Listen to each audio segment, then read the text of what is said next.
Doctors of Reddit. What's the best asking for a friend story you've heard? One girl was interested in laxatives for a friend. She tried to learn everything about the dose, where what to buy, how to drink. She was brought in a week later with complete intestinal atony.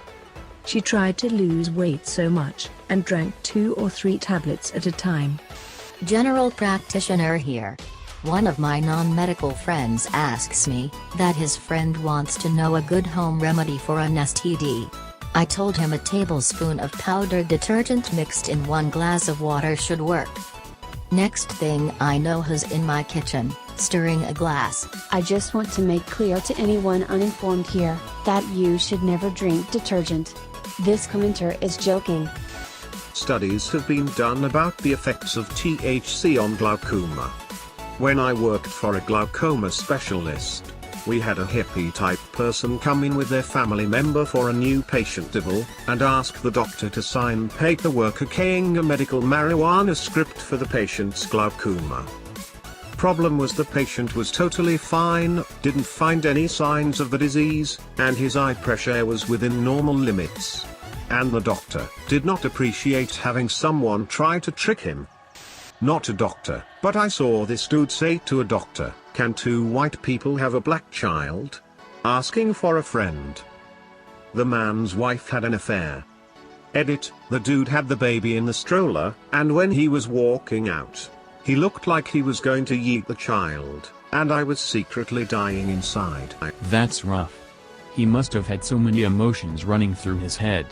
I wonder if the guy ever suspected anything before his wife gave birth. I have read that in some families, that is possible.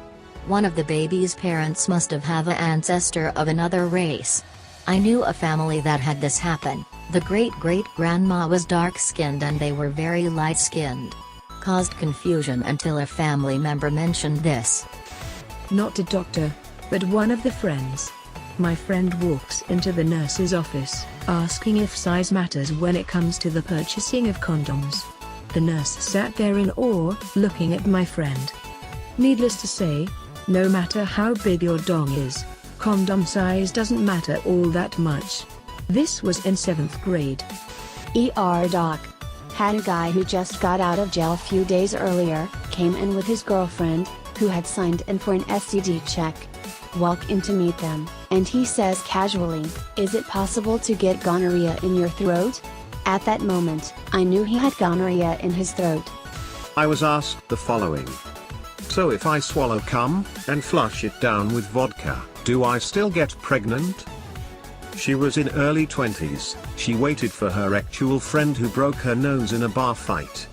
Lady walks in, and goes, "So if you cheated and got pregnant, but then had sex with your husband, would the baby become his?" It took everything in me not to laugh.